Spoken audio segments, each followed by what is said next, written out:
Je pense que vous le connaissez parce que c'est une espèce quand même assez commune. Est-ce que vous savez à quelle grande famille il appartient? Est-ce que vous connaissez le nom de la femelle et des petits du sanglier? Dans quel cadre s'organisait la sortie sanglier? Alors du coup, c'était une sortie dans le cadre des sorties nature sur les espaces naturels sensibles. Donc les espaces naturels sensibles, c'est des espaces qui ont en généralité des particularités écologiques ou paysagères et du coup qui sont des espaces qui sont protégés et valorisés. C'est vraiment une volonté de cette réglementation espaces naturels sensibles, c'est une ouverture au public. Donc souvent il y a des aménagements sur ces espaces, que ce soit des panneaux d'information ou des cheminements ou des sorties nature comme c'était le cas mardi soir. Ils continuent à vivre là où on leur laisse de l'espace, comme tous les animaux sauvages.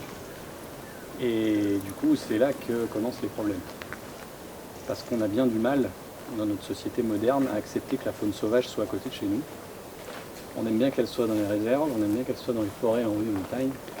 Mais quand elle est juste à côté de chez nous et qu'elle vient nous poser problème, parce qu'on estime que c'est des problèmes, quand un renard vient manger les poules, ou quand un sanglier vient retourner le jardin ou la parcelle agricole ou autre, et c'est là qu'il faut qu'on trouve des solutions.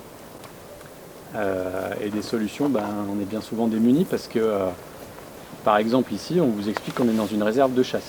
Une réserve de chasse, c'est obligatoire. Dans la loi chasse en France, tout territoire communal doit avoir des réserves de chasse. Donc là où les chasseurs ne vont pas chasser.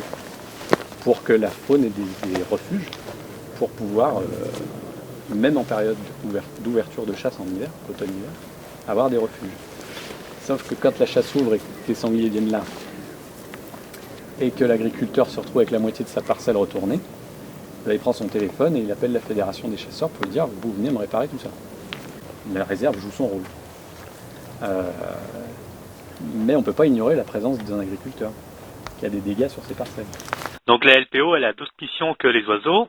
Pouvez-vous m'en dire un peu plus? Oui, donc oui, on ne fait pas que les oiseaux. C'est parti de là à la création de l'association, mais la LPO, c'est une association qui a pour objectif donc la protection de la nature et ça passe donc par la préservation des espèces. Ensuite, du coup, l'association a pour objectif de préserver les milieux. Donc pour cela, elle est gestionnaire d'espaces naturels et comme ça, elle peut apporter des préconisations et des conseils quant à la gestion de sites. Et aussi, en troisième point, pour pas tout citer, elle fait de l'éducation et de la sensibilisation à l'environnement, donc auprès de tout public, que ce soit les scolaires, les personnes en situation de handicap ou le grand public, comme c'était le cas mardi.